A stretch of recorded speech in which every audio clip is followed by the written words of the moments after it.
Tata surya merupakan kumpulan benda langit. Matahari merupakan anggota penting dalam tata surya yang merupakan Ciri-ciri dari planet Venus yaitu yang pertama dijuluki Bulan sebagai masuk ke penumbra bumi atau bayangan Rotasi bumi adalah perputaran bumi pada porosnya dari arah Satelit berasal dari bahasa Latin yaitu satelus yang Masehi adalah tahun yang dihitung Hal berdasarkan tersebut terjadi karena adanya pergerakan benda-benda langit. proses terjadinya angin darat ialah udara panas di atas laut bergerak naik.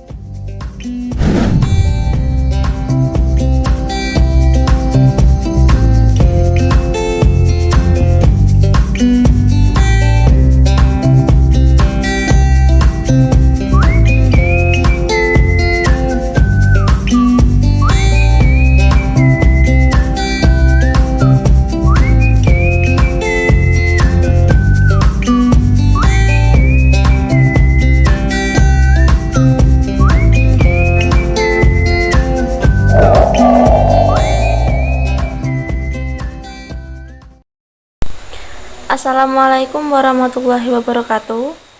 Kami dari kelompok 3 yang beranggotakan Vina Alfiana dengan nomor induk mahasiswa 2014460064, Asih Oktaria dengan nomor induk mahasiswa 2014460065, Mahari Masabila dengan nomor induk mahasiswa 201446000066, Muhammad Dafa Ainul Yakin dengan nomor induk mahasiswa 201446000067, Ayu Windy Astuti dengan nomor induk mahasiswa 201446000068, Ali Nuriska dengan nomor induk mahasiswa 201446000069,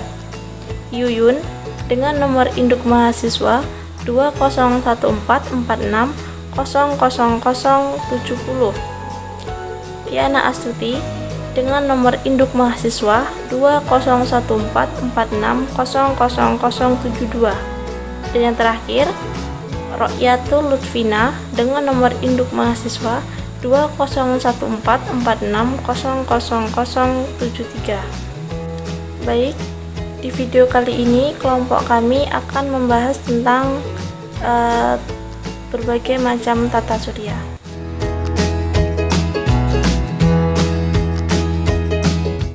Sebelum membahas lebih dalam mengenai sistem tata surya dan peristiwa-peristiwa yang ada di dalamnya, sebaiknya kita terlebih dahulu memahami apa itu tata surya. Tata surya merupakan kumpulan benda langit yang terdiri atas matahari dan semua objek yang berputar mengelilinginya, termasuk 8 buah planet yang sudah diketahui dengan orbit berbentuk elips, 5 planet kerdil atau katai, 173 satelit alami yang telah diidentifikasi, dan jutaan benda langit seperti meteor, asteroid, komet, dan lain sebagainya. Tata surya dibagi menjadi matahari, 4 planet bagian dalam, sabuk asteroid, 4 planet bagian luar, dan di bagian terluar adalah sabuk Kuiper dan piringan tersebar. Semua objek ini berputar di sekitar matahari karena adanya gaya tarik gravitasi.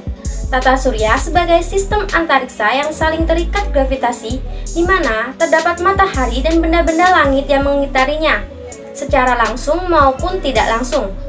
Benda langit yang mengitari matahari secara langsung dan memiliki ukuran yang besar disebut dengan istilah planet. Sedangkan benda langit seperti bulan tidak disebut sebagai planet karena mengitari matahari secara tidak langsung. Dan bulan sebenarnya merupakan satelit alami milik planet Bumi. Terdapat 8 planet besar yang mengitari matahari, dengan lebih dari 160 buah bulan yang sudah diketahui, 5 atau lebih planet katai, serta jutaan asteroid dan komet. Secara bersama-sama, semua benda langit tersebut membentuk tata surya yang menempati ruang angkasa dengan diameter 15 triliun kilometer. Di sini saya akan menjelaskan tentang karakteristik anggota tata surya. Yang pertama yaitu matahari. Matahari merupakan anggota penting dalam tata surya yang merupakan komponen utama dalam tata surya. Matahari juga disebut sebagai induk di dalam tata surya yang memiliki ukuran sebesar 332.830 massa bumi. Matahari juga memiliki lapisan-lapisan, yaitu yang pertama bagian inti. Bagian inti ini adalah lapisan paling dalam pada matahari yang memiliki suhu 14 juta Kelvin. Dan inti core ini merupakan tempat terjadinya reaksi nuklir yang akan menghasilkan energi yang sangat besar. Yang kedua yaitu fotosfer. Fotosfer adalah lapisan yang masih memiliki energi panas yang suhunya sekitar 6000 Kelvin yang memiliki ketebalan sekitar 300 km. Dan fotosfer merupakan bagian matahari yang dapat dilihat. Namun kita tidak bisa selalu menatap matahari secara langsung karena dapat menimbulkan kerusakan mata. Yang ketiga yaitu kromosfer.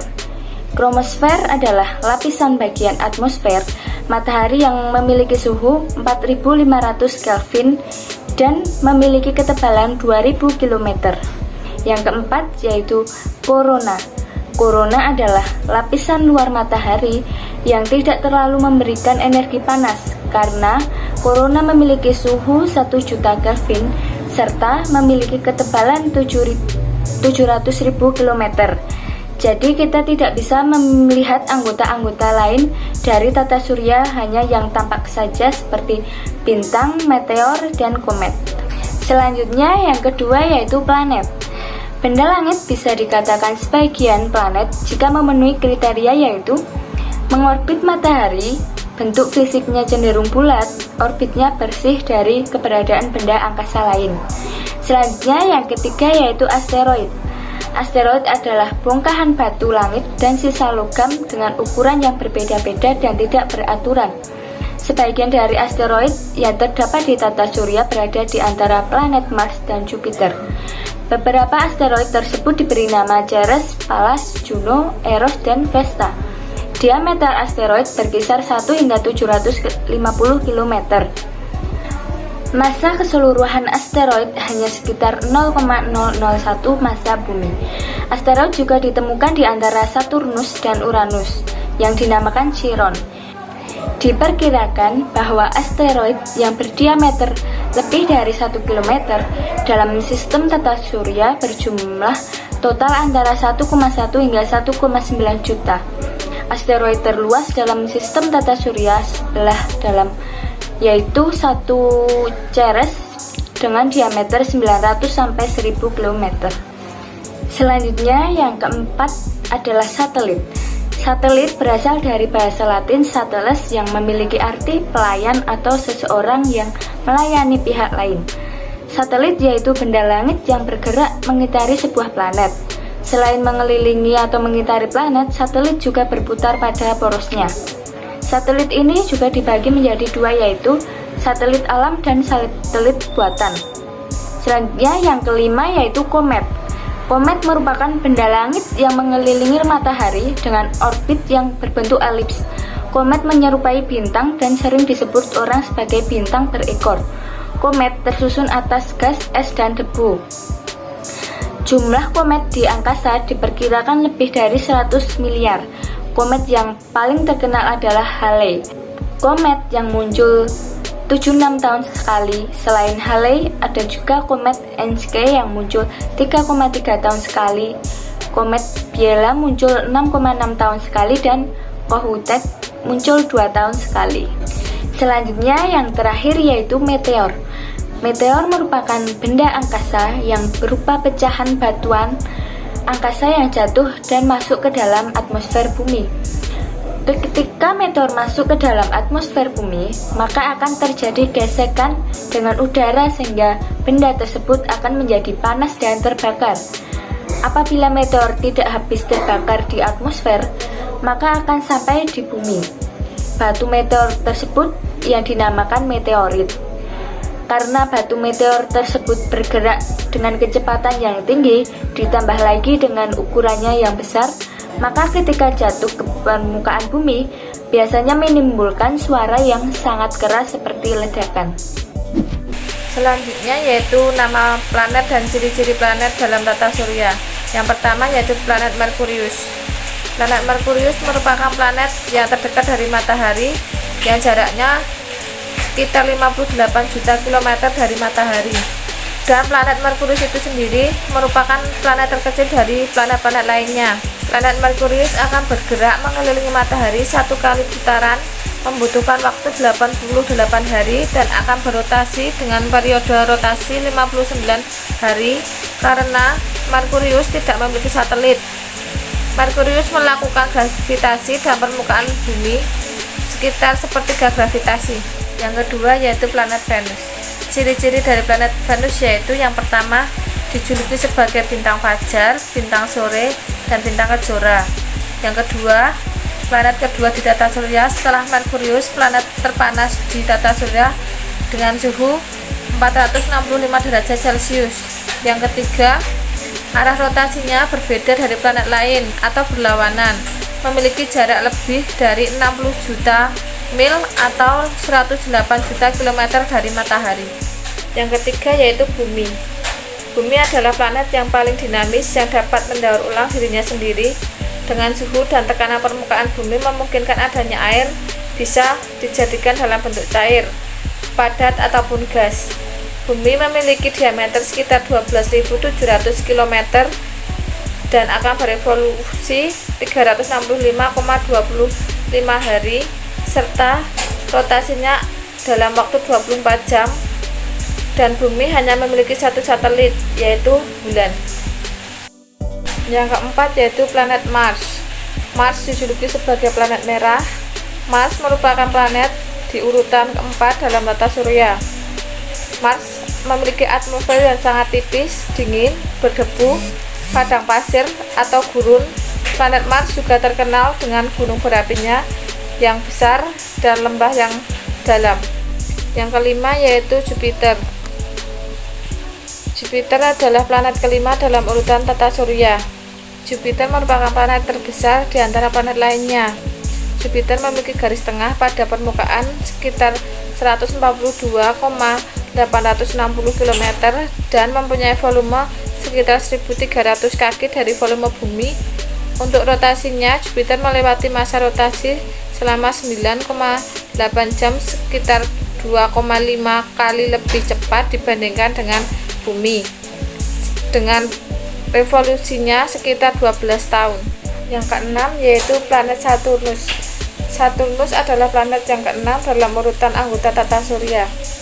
Saturnus merupakan planet yang tercantik di antara planet lainnya karena Saturnus memiliki cincin yang mengelilingi planet karena ukuran cincinnya lebih besar dibandingkan dengan planet lainnya.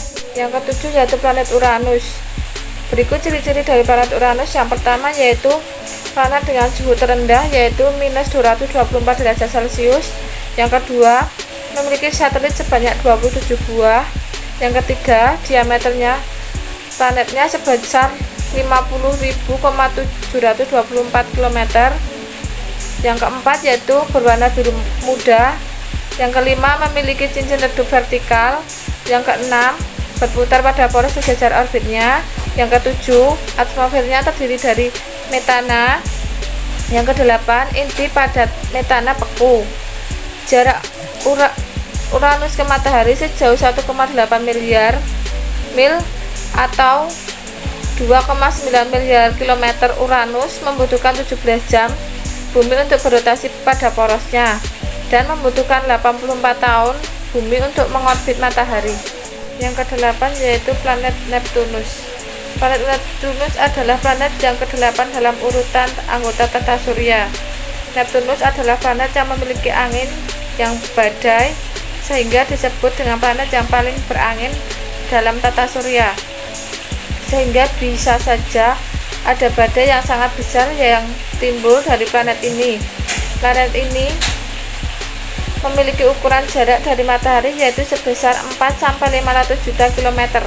Ini saya akan menjelaskan tentang gerhana bulan dan gerhana matahari. Yang pertama, menjelaskan tentang gerhana bulan terlebih dahulu. Adapun proses terjadinya gerhana bulan ini adalah tahap pertama, bulan masuk ke penumbra bumi atau bayangan samar bumi yang biasanya belum bisa dilihat kecuali oleh para ahli. Lalu bulan masuk ke umbra bumi atau bayangan inti bumi, barulah kita bisa melihat fenomena gerhana bulan total. Ketika pada fase gerhana bulan total dimulai, maka bulan akan berubah menjadi kemerahan. Semakin banyak polusi udara, maka warna kemerahannya akan semakin gelap. Kemudian ada fase tengah gerhana. Fase tengah gerhana ini merupakan tahap puncak terjadinya GBT atau gerhana bulan total. Kemudian pada akhir dari gerhana bulan total ini, bulan keluar dari umbra bumi dan mulai bercahaya kembali. Lalu adapun tahap bulan keluar dari penumbra bumi. Nah, tahap inilah merupakan tahap akhir atau proses akhir dari terjadinya peristiwa gerhana bulan. Gerhana bulan ini juga dibagi menjadi dua, yaitu ada gerhana bulan total dan gerhana bulan sebagian. Selanjutnya ada gerhana matahari. Gerhana matahari ini terjadi ketika bulan menutupi cahaya matahari dan menghasilkan bayangan pada permukaan bumi. Gerhana ini juga dibagi menjadi tiga. Yang pertama ada total, sebagian, dan cincin. Bagaimana bisa gerhana ini dibilang menjadi gerhana matahari total? Apabila saat puncak gerhana piringan matahari ditutup sepenuhnya oleh bulan. Lalu adapun gerhana matahari sebagian. Gerhana matahari sebagian ini terjadi apabila piringan bulan atau saat puncaknya gerhana hanya menutupi sebagian piringan matahari. Dan yang terakhir ada gerhana matahari cincin.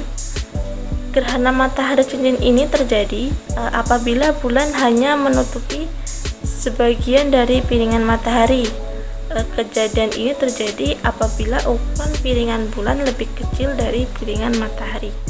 Rotasi dan revolusi. Rotasi bumi adalah perputaran bumi pada porosnya dari arah barat ke arah timur selama sehari 24 jam yang mengakibatkan terjadinya siang dan malam. Perhitungan rotasi bumi dimulai sejak matahari terbit sampai dengan matahari terbit selanjutnya.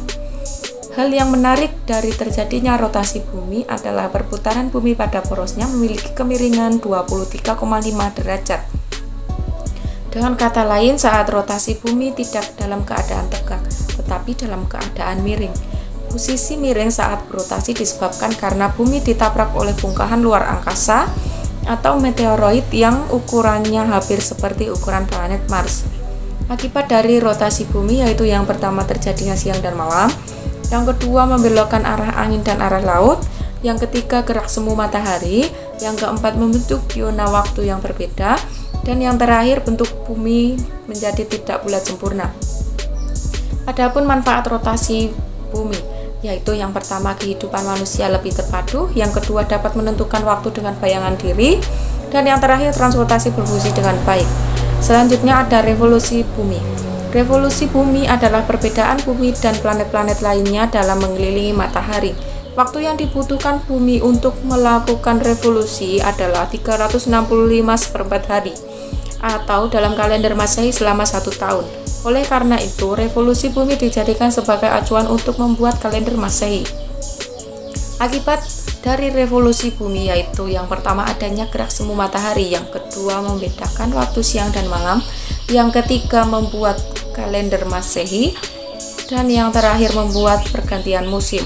Selanjutnya ada manfaat revolusi bumi. Yang pertama dapat merasakan pergantian musim pada setiap tahunnya, yang kedua mempunyai sistem penanggalan di kalender, dan yang terakhir berbagai jenis bentuk rasi bintang bisa kita lihat. Selanjutnya ada perbedaan rotasi dan revolusi.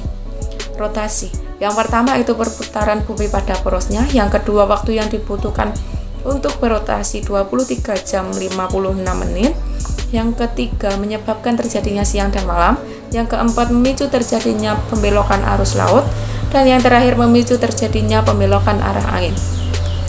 Selanjutnya ada revolusi. Yang pertama, perputaran bumi pada matahari. Yang kedua, waktu yang dibutuhkan untuk berevolusi 365 hari. Yang ketiga, menentukan lamanya waktu siang dan malam. Yang keempat, menyebabkan terjadinya gerhana matahari.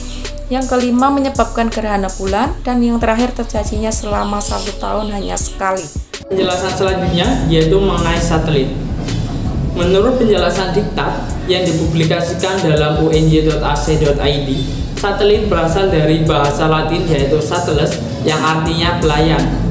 Sedangkan secara istilah, satelit adalah benda yang mengelilingi planet dan benda lainnya.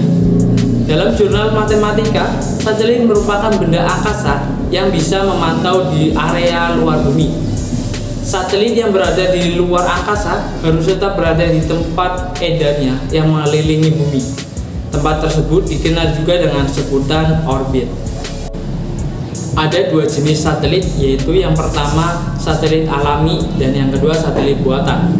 Satelit alami adalah benda angkasa yang berasal dari alam, misalnya bulan sebagai satelit bumi. Sementara itu, bumi dan planet lainnya merupakan satelit alami dari matahari. Sedangkan satelit buatan adalah benda angkasa yang sengaja dibuat manusia dan ditempatkan di tempat orbit dengan menggunakan peluncur. Fungsi satelit buatan ini cukup beragam, antara lain untuk komunikasi, mengawasi cuaca, pemetaan, dan lain sebagainya. Satelit juga memiliki beberapa fungsi. Yang pertama yaitu memberikan cahaya di malam hari, yang kedua yaitu berpengaruh pada keseimbangan air laut, yang ketiga yaitu memancarkan sinyal televisi, telepon genggam, dan internet. Yang keempat yaitu memancarkan dan menerima sinyal komunikasi. Yang kelima yaitu membantu melacak objek dengan baik. Yang keenam yaitu mengambil gambar planet dari angkasa. Yang ketujuh memprediksi cuaca dan iklim. Yang kedelapan membantu mengetahui keberadaan tata surya.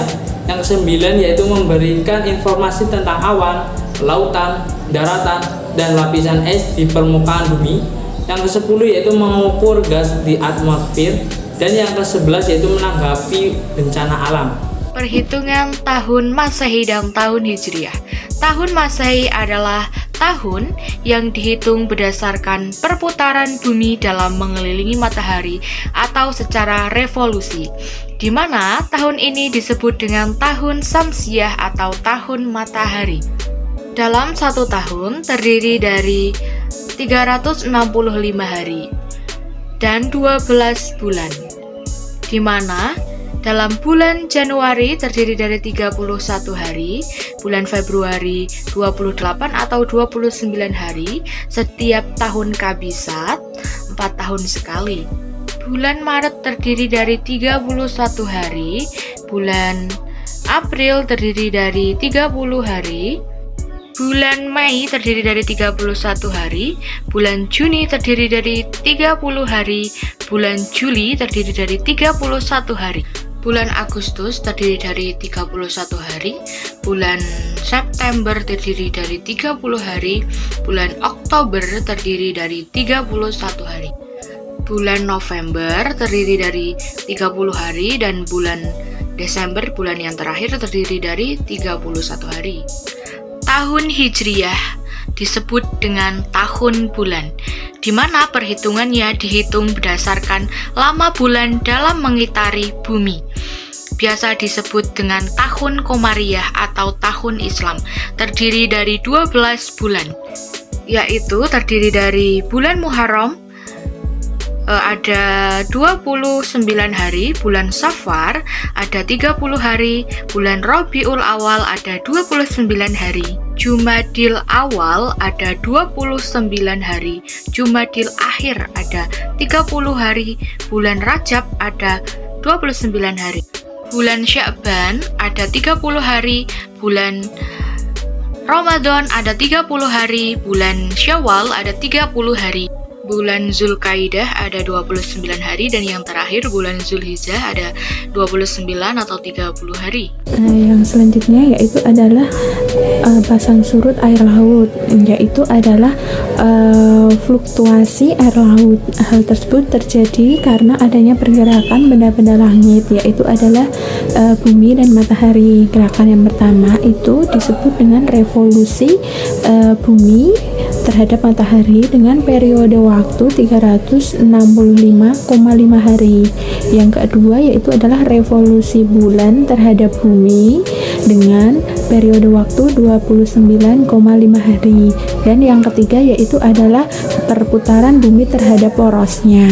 Ini dengan periode 24 jam. Manfaat dari adanya pasang surut air laut yang pertama yaitu dapat dijadikannya sebagai mata pencaharian oleh nelayan. Yang kedua dapat dijadikan sebagai PLTA atau pembangkit listrik tenaga air. Yang ketiga yaitu adalah dapat dijadikannya sebagai tempat transportasi air. Baik, selanjutnya saya akan menjelaskan tentang proses terjadinya angin darat dan angin laut. Proses terjadinya angin darat ialah udara panas di atas laut bergerak naik, kemudian tempatnya digantikan oleh udara yang lebih dingin dari daratan. Oleh karena itu, terjadilah aliran udara yang bergerak dari daratan ke lautan. Arah angin darat yang menuju ke laut ini banyak dimanfaatkan oleh nelayan tradisional untuk berangkat berlayar untuk mencari ikan di laut. Waktu terjadinya angin darat adalah pada malam hari dan dini hari, sehingga pada waktu-waktu inilah nelayan akan mulai berlayar ke tengah laut. Proses terjadinya angin laut hampir sama dengan proses terjadinya angin darat. Sama-sama diakibatkan oleh perbedaan suhu pada kedua wilayah tersebut. Pada siang hari, wilayah daratan mempunyai kemampuan menyerap suhu atau kalor dari matahari lebih cepat. Kondisi sebaliknya terjadi di wilayah lautan. Proses penyerapan panas atau kalor berlangsung lebih lambat. Kondisi ini membuat suhu di daratan lebih cepat panas daripada di wilayah lautan. Akibatnya, udara di atas daratan akan bergerak naik, kemudian udara dingin dari lautan akan menggantikannya, sehingga terjadilah aliran udara dari wilayah lautan ke daratan. Angin laut terjadi pada sekitar pagi hingga menjelang sore hari. Arah angin laut yang bergerak dari lautan ke daratan ini kemudian dimanfaatkan oleh nelayan tradisional untuk kembali ke daratan setelah bermalam di laut untuk mencari ikan. Perbedaan angin darat dan angin laut. Karakteristik angin darat. Yang pertama, bertiup dari darat ke laut. Yang kedua, berhembus pada malam hari. Yang ketiga, merupakan jenis angin kering. Yang keempat, angin lepas pantai. Dan yang kelima, dimanfaatkan oleh nelayan guna berangkat untuk melaut. Sedangkan karakteristik angin laut, yang pertama bertiup dari laut ke darat, yang kedua berhembus pada pagi sampai sore hari, yang ketiga merupakan angin yang membawa kelembapan, yang keempat angin yang berada di pantai, dan yang kelima dimanfaatkan oleh nelayan untuk kembali ke daratan setelah berlayar semalaman. Sekian presentasi dari kelompok kami. Kurang dan lebihnya kami mohon maaf. Saya akhiri. Wassalamualaikum warahmatullahi wabarakatuh. Tambahan, bagi yang ingin bertanya terkait materi yang telah kelompok kami sampaikan, bisa langsung saja nanti ke kolom komentar. Terima kasih.